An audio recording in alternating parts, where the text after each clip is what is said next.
Avengers secret war से जुड़ा एक इतना बड़ा रूमर सामने आया है कि मैं सोच रहा हूं कि आपको इस बारे में बताऊं कि नहीं। डूम्सडे के ट्रेटर से जुड़ा एक शॉकिंग अपडेट सामने आया है और सामने आया है ब्लैक पैंथर वकांडा फॉरएवर का ओरिजिनल प्लॉट, जिसे सुनकर आपको मजा आ जाएगा। क्या सॉलिड हफ्ता था ये। स्ट्रेंजर थिंग्स का अंत हुआ, अवतार fire and dash $900 million cross कर गया, जिसके साथ साथ एवेंजर्स डूम्सडे का नया टीजर सामने आया, जिसका ब्रेकडाउन मैं आपको दे चुका हूं। तो दोस्तों, आपका स्वागत है सुपर न्यूज के नए एपिसोड में, जहां मैं आपके सामने लेकर आता हूं पॉप कल्चर के ऑसम साइड की जबरदस्त अपडेट्स एक छोटे से टेस्ट के साथ। तो इस हफ्ते की सबसे पहली खबर एक बहुत बड़ा रिवील है। तो ये खबर जुड़ी है सीक्रेट वॉर्स में दिखने वाले बैटल वर्ल्ड से। जी हाँ दोस्तों, डूम्सडे तो क्या, अब तो सीक्रेट वॉर्स में भी दिखने वाली चीजों की इनसाइडर रिपोर्ट्स आने लग गई है। तो इंडस्ट्री इनसाइडर जेम्स मैक ने एक्स पर एक पोस्ट को रीट्वीट करते हुए कहा कि डूम्सडे में होने वाले फाइनल इंकर्जन के बाद हीरोज की दो टीम्स बचेंगी, एक जो क्वांटम रियल में रुक जाएंगे और दूसरे जो कि राफ्ट पर होंगे। और इंकर्जन के बाद जो बैटल वर्ल्ड है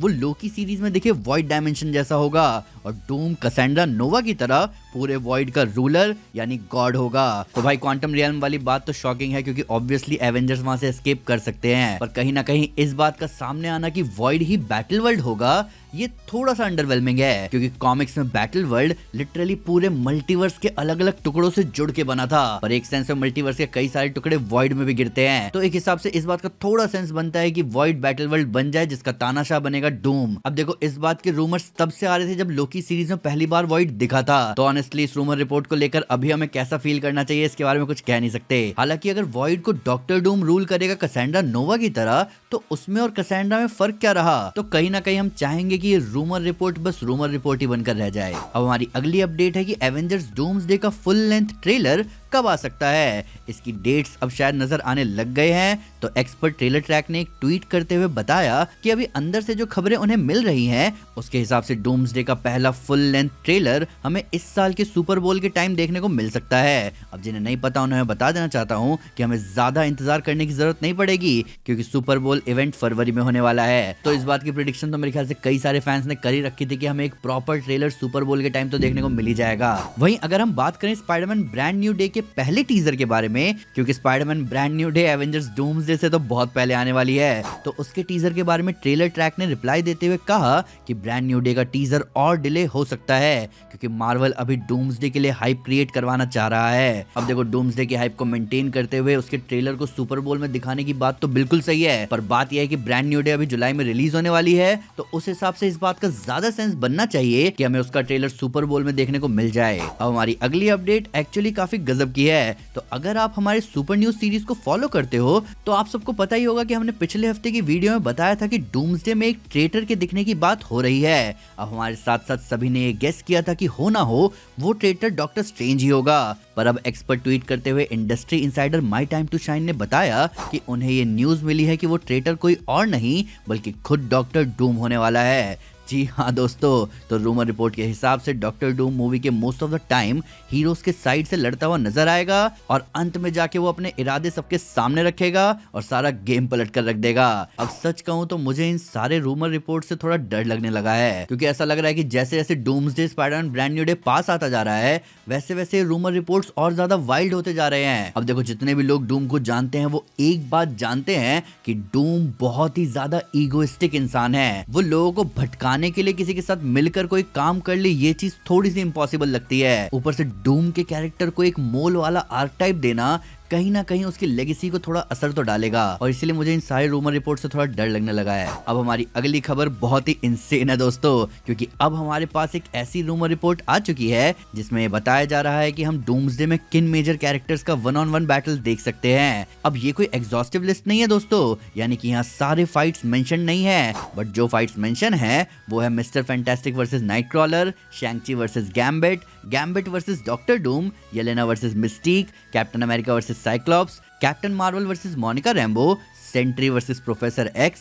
Mister Fantastic Cyclops and Captain America versus Doctor Doom और god Loki versus Doctor Doom. अब इस रिपोर्ट के आने के बाद एक और दिलचस्प बात सामने आई। तो इस लिस्ट को देखने के बाद कॉस्मिक सर्कस के एलेक्स पेरेज ने इसी ट्वीट को रीट्वीट करते हुए कहा कि रीड रिचर्ड की लड़ाई नाइटक्रॉलर के साथ साथ और एक म्यूटेंट से होने वाली है। और जब सभी लोगों ने पूछा कि वो दूसरा म्यूटेंट कौन हो सकता है, तो इस पे एलेक्स ने डेडपूल की एक पिक्चर पोस्ट कर दी, यानी कि रीड की लड़ाई डेडपूल से भी होने वाली है। और ये देखते ही सारे फैंस एक्साइटेड हो चुके हैं, क्योंकि ये फाइट बेशक इंटेंस ना हो, ये कंप्लीट ब्रेन रॉट तो जरूर होगी, वो भी रीड रिचर्ड्स के लिए। अब हमारी अगली अपडेट खुद रायन कुगलर की तरफ से है। Recently happy sad confuse podcast पर जॉश हॉरोविट्ज से बात करते हुए डायरेक्टर रायन कुगलर ने एक बहुत बड़ी बात बताई। उन्होंने बताया कि तचाला का रोल प्ले करने वाले एक्टर चैडविक बोसमैन के साथ जो ओरिजिनल 180 पेज की स्क्रिप्ट लिखी गई थी वकांडा फॉरएवर के लिए, उसका मेन फोकस था एक पुरानी वकांडन ट्रेडिशन जिसे कहते हैं द रिचुअल ऑफ 8। अब इस रिचुअल के हिसाब से जब एक प्रिंस 8 साल का होता है तो उसे अपने पिता के साथ 8 दिनों के लिए जंगल में रहना पड़ता है। इसके कुछ खास रूल्स थे।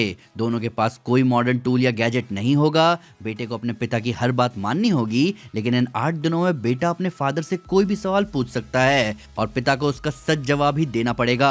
वहीं रायन कुगलर ने बताया कि मूवी में असली मजा तब आता जब इसी रिचुअल के बीच नमोर अटैक कर देता।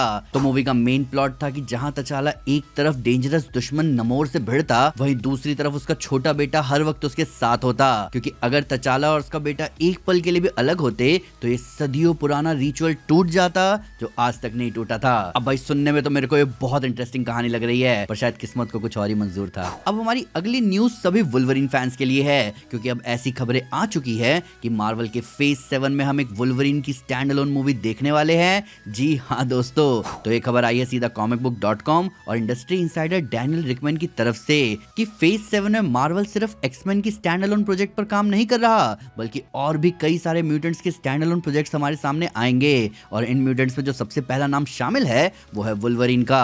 अब देखा जाए तो ये तो होना ही था दोस्तों, और कहीं ना कहीं बाकी कुछ म्यूटेंट्स के नाम हम खुद भी गेस कर सकते हैं। अब उनमें से जो 2 नाम मैं लेना चाहूंगा वो है डेडपूल और अपोकलिप्स। जी हाँ दोस्तों, हमारा ऐसा मानना है कि हमें अपोकलिप्स पर एक स्टैंड अलोन मूवी देखने को मिलने वाली है, क्योंकि अपोकलिप्स की बैक स्टोरी ना ही सिर्फ अच्छी है बल्कि वो एमसीयू में एक्समैन की स्टोरी आर्क को और ज्यादा सॉलिडिफाई करेगी। और अपोकलिप्स की स्टोरी को दिखाने के बहाने कहीं ना कहीं एमसीयू एटर्नल्स को वापस ला सकता है, क्योंकि कॉमिक्स में होमो सुपीरियर यानी म्यूटेंट रेस के आने के पीछे सेलेस्टियल्स का हाथ था, और एमसीयू में एटर्नल्स ही सेलेस्टियल्स के खिलौने हैं जो उनके ऐसे काम संभालेंगे। वही हमारी अगली अपडेट डीसी से है, जहां वैरायटी से बात करते हुए जेम्स गन से जब मैन ऑफ टुमारो मूवी के बारे में कुछ इन्फॉर्मेशन मांगे गए तो उन्होंने कहा कि मैन ऑफ टुमारो मूवी पूरी तरह से क्लार्क और लेक्स की मूवी होने वाली है, क्योंकि वो इन दोनों ही कैरेक्टर से बहुत ज्यादा रिलेट कर पाते हैं। वो रिलेट कर पाते हैं लेक्स के एम्बिशन और ऑब्सेशन से, और सुपरमैन के बिलीफ और मिड वेस्टर्न वैल्यू से। और उन्होंने ये तक कह दिया कि वो ऐसा मानते हैं कि क्लार्क और लेक्स